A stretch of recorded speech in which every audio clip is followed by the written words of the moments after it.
The moment my daughter-in-law looked me in the eye and said, "This is our home now, and you need to respect that," I understood something I had been refusing to see for nearly 3 years. She wasn't asking, she was announcing.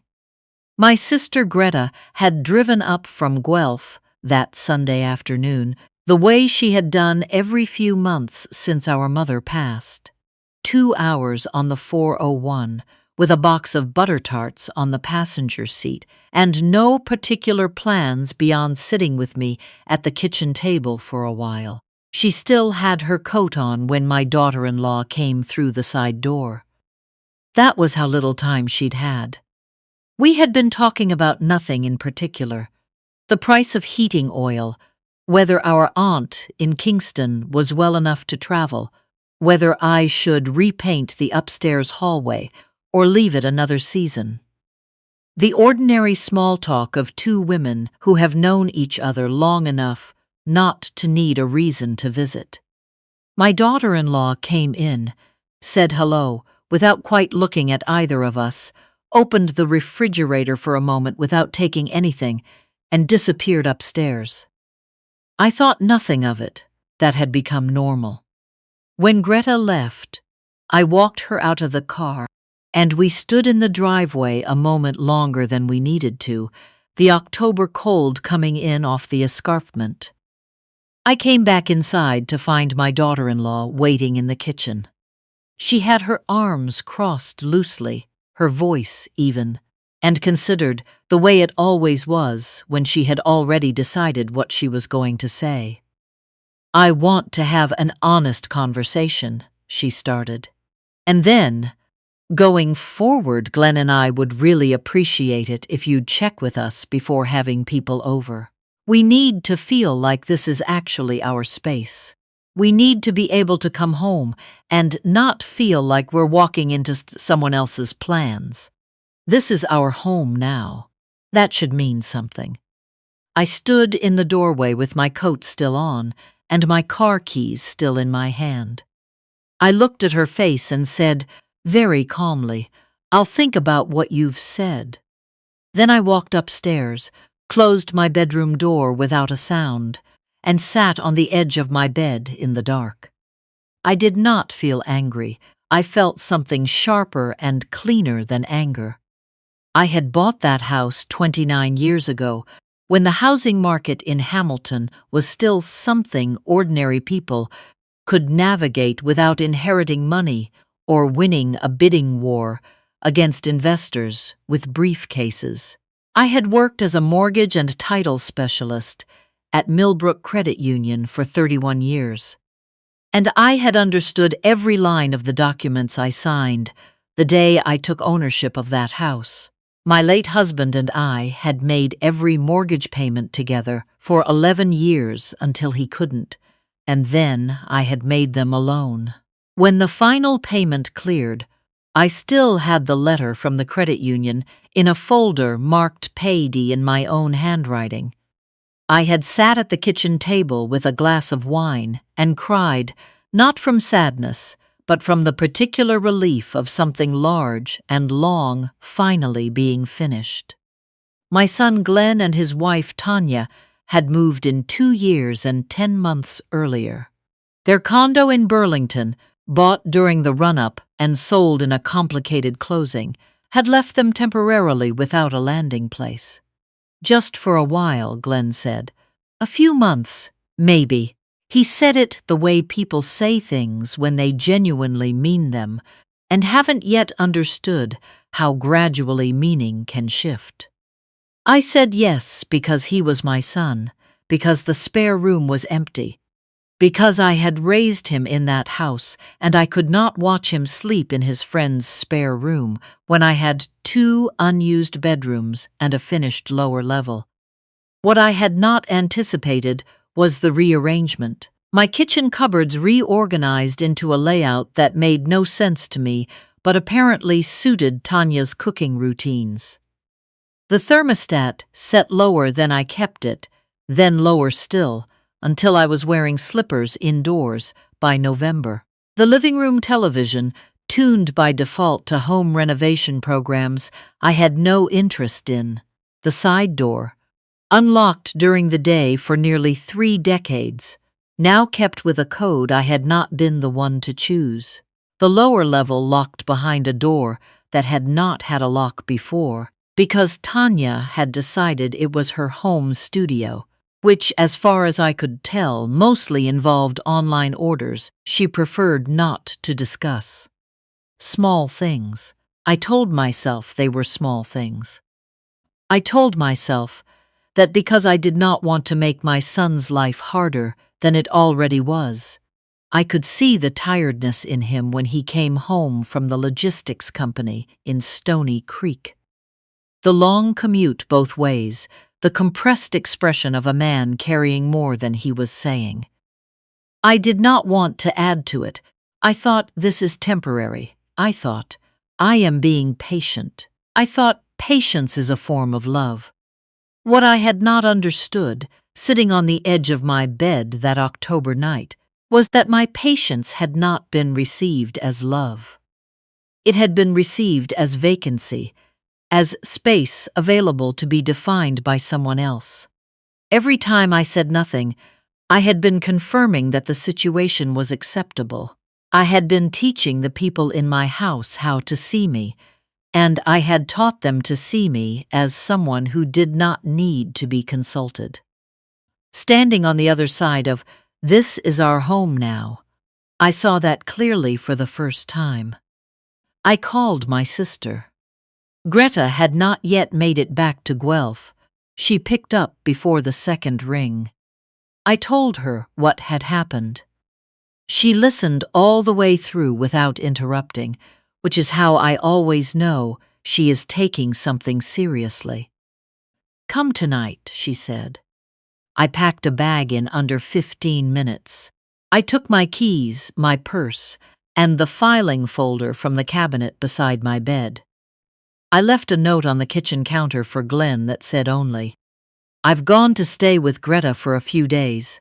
I'll be in touch." Then I walked out and closed the door the way you close something you intend to reopen on your own terms. Quietly, without drama, like placing a period at the end of a sentence. At Greta's kitchen table, I spread the folder open and went through everything the way I had gone through documents for 31 years at the credit union, methodically, without sentiment. The deed was registered in my name only. No joint tenancy, no transfer, no amendment. The property had always been mine and remained mine in every way the law recognized.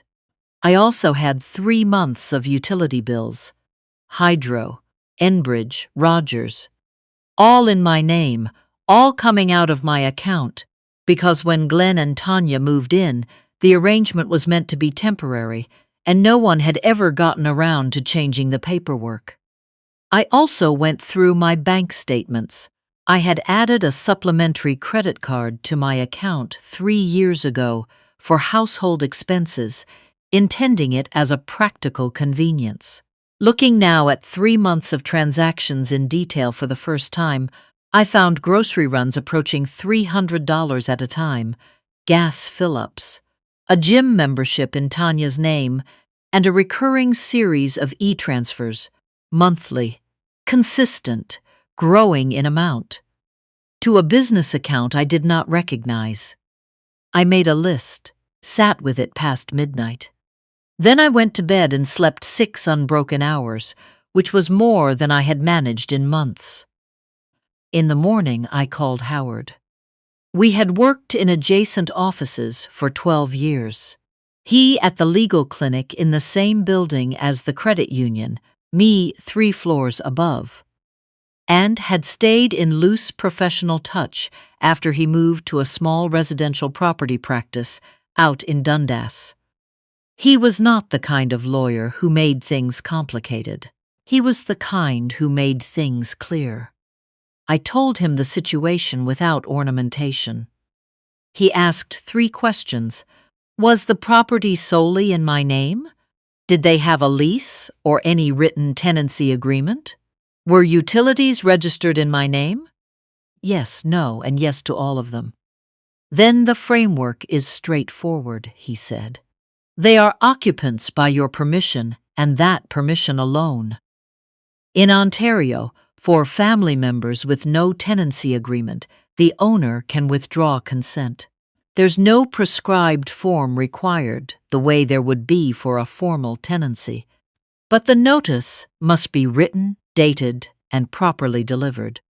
60 days is a reasonable and defensible standard for family. 30, I said. A pause, not surprised, just noting it. We can do 30 and offer a voluntary extension at your discretion. No extension. Understood. My associate will serve it. You don't need to be present. I'd recommend you aren't. Before we hung up, he added, You know this will change things with your son. Things have already changed, I said. I just stopped pretending they hadn't. The notice was served on a Thursday morning. I was at Greta's table when my son called. I let it ring twice, then picked up. Mum. His voice was careful with the effort of staying controlled. There's someone at the door. He says he's here on legal business. About the house. I know, I said. Take the papers, read them. It says, a pause. I could hear Tanya in the background, asking something sharp and quick. Then, it says notice to vacate, 30 days. That's correct. You can't be serious. I am completely serious. The house is mine, Glenn. It has always been mine. I invited you to stay for a while, and while became a very long time, and somewhere in the middle of that, someone decided my kitchen and my living room and my front door belonged to her instead of to me. A long silence. I heard a door close on his end. He had moved to another room. When he spoke again, his voice was quieter. Is this because of what she said to you? The thing about having people over? It is about 3 years, I said. It is about being told I need permission to have my sister in my own kitchen. It is about a great many things that have been building for a long time that I allowed to go on because I didn't want to create difficulty for you. I was wrong to stay quiet as long as I did. That was my mistake, and I'm owning it. But the situation ends now. He said he needed to think. I told him that was entirely reasonable, and that he had 30 days. By that afternoon, I had called Rogers and removed the supplementary card from my account. I contacted Enbridge and Hydro and updated the billing contact to Greta's address. I called my credit union and suspended further activity on the shared household account that had been, as I now understood, serving a purpose it was never meant to serve. Tanya called me at 4 o'clock. Her voice was different from the one I had heard in my kitchen, tighter, less managed, missing the even pleasantness she usually kept in front of her words like a shield.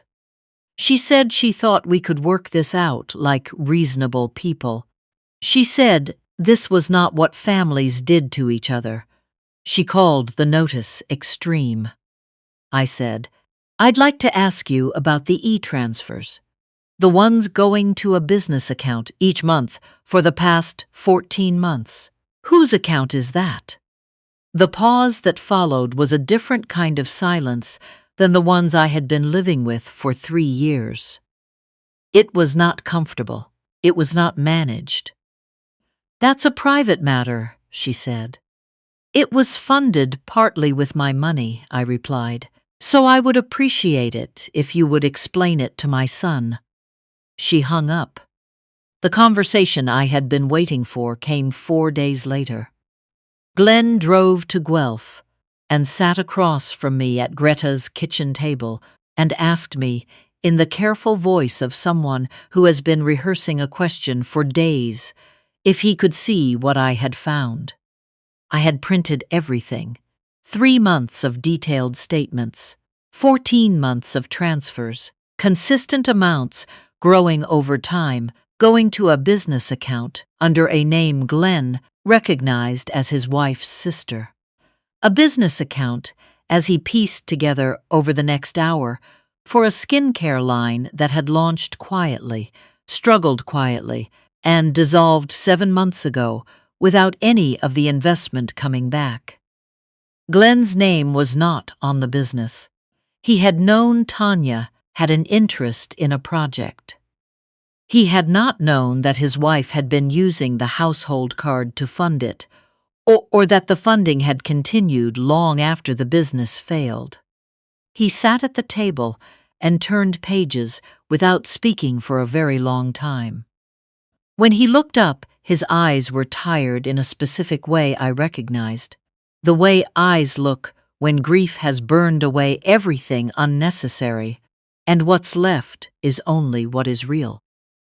"How long have you known?" he asked. "A week," I said. "I only looked because I finally had reason to." He nodded slowly. "And the house. Do you actually want us gone, or is this—" "I want to live in my own home on my own terms," I said. "I want to have my sister to tea without consulting anyone. I want the thermostat where I keep it and my kitchen the way I arranged it. I want to be a person who lives in her own house, rather than a guest who tolerates the rules of people she is also subsidizing. Those are not unreasonable things, Glenn." "No," he said quietly, "they're not." He drove back to Hamilton without resolving anything out loud, and I did not hear from him for several days. When he called again, his voice had changed in the way that voices change after a decision has been made that couldn't be unmade. He had spoken to a family lawyer, not about the house, about his marriage. He said it the way you say something when you have already been sitting with it long enough that saying it out loud is not a relief. Exactly, but it is an end to the pretending. "I should have seen it sooner," he said. "So should I told him. We were both very good at not looking." The 30 days passed without confrontation. Howard's associate checked in at 2 weeks and confirmed they had secured an apartment near the West End. By day 28, the moving truck had come and gone. By day 30, I drove back to the house with the spare key I'd kept at Greta's and let myself through the side door. Inside, the air was stale and close, the particular weight of a space that has been occupied loudly and then suddenly emptied. The living room looked different without the sectional sofa that had crowded it, without the television stand that had blocked the east window. Without those things, the room was larger than I had let myself remember. The afternoon light came through the way it used to come through, when the room was mine. I opened every window. I worked for most of the afternoon. I scrubbed the kitchen the way I hadn't been able to scrub it for years because it had felt like moving through someone else's space. I restored my cupboards to the arrangement I had used for 25 years. Spices here, baking supplies there, the everyday dishes within easy reach, because that arrangement made sense to me, and this was my kitchen. I carried out bags of things that belonged to no one and nothing. Half-empty bottles, boxes from the basement, a shelf's worth of accumulated items that had arrived and never been claimed. The next morning I had the locks changed and the alarm code reset. Practical, uncomplicated. Things I should have thought about 30 days ago instead of 3 years ago. Glenn came for dinner 3 weeks later. He had found a 1-bedroom in Stony Creek, close to his office. A rental, small, fully his own. He sounded clearer than he had in years. Not happy, not yet, but present. The way people sound when they stop managing a situation and start living in the actual one. He knocked before coming in, which he hadn't done since he was 16.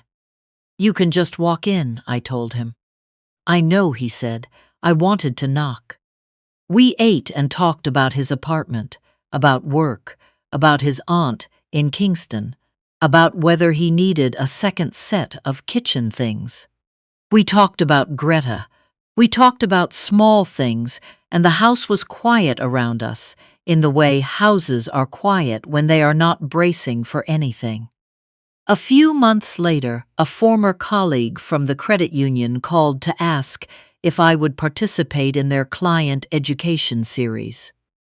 They were running sessions on homeownership, title registration, family property arrangements, the kind of documentation people sign without reading carefully until something goes wrong. I said yes without hesitating. I sat at the front of that room and told people what I had learned from 31 years of reading documents and from nearly 3 years of failing to apply what I knew to my own home. I told them that love and legal clarity are not in conflict, that putting someone's name on a deed is not the same as showing you love them, that the papers you file when you buy a property do not become less real out of politeness or family feeling or the passage of time. Afterwards, a woman about my age stayed to talk. Her daughter and son-in-law had been living with her for 4 years. She had never charged rent. Her son-in-law had been suggesting they add his name to the title because, he said, it would make things simpler. She wanted to know what I thought. I asked her whose name was currently on the deed. "Mine," she said. "Then the house is yours," I told her, "and as long as you are living in it, it should stay that way. Love doesn't require you to sign over your security. If they need to feel settled, there are other ways to give them that. Write your will clearly. Have an honest conversation about what comes after you're gone. But don't confuse ownership with obligation, and don't let anyone use your kindness as a down payment on something that was never theirs to claim." She wrote something down in the small notebook she had brought. I drove home through the November streets of Hamilton, the particular cold coming off the lake, the early dark, the familiar turn onto my street, and I let myself in and put the kettle on, and sat at my kitchen table alone, which is something I had not been able to do in comfort for nearly 3 years. The house was quiet, not emptied-out quiet, not the quiet of absence or loneliness, just mine. The way it had always been mine, the way the deed said it was mine, the way 31 years of mortgage payments had made it mine. Steadily, honestly, and without anyone else's permission required. What I want anyone listening to understand is this. I did not set out to punish my son or damage my family. I set out to stop pretending that my silence was peace. For years I had told myself that not raising an issue was the same as keeping the peace. But it wasn't. What it was permission. Every time I said nothing, I confirmed that the situation was acceptable. I was teaching the people in my home how to see me, and I had taught them, very patiently and very effectively, to see me as someone who did not need to be considered. The moment I stopped accepting that, everything became clear. Not painlessly, not all at once, but clearly. Your home is yours. Your name on those documents is not a formality. The law reads it the same way on the day you signed it as it does 30 years later, and it does not care how much time has passed, or how comfortable an arrangement has become, or how loudly someone insists that things have changed. The papers don't change unless you change them, and you are not obligated to change them simply because someone has lived in your generosity long enough to forget that's what it was. Saying no, even years later than you should have, is not cruelty. It is the beginning of something honest, And honest is where everything worth keeping actually lives. Now I'd like to hear from you. What did this story bring up? And where in Canada, or wherever you are tonight, are you watching from?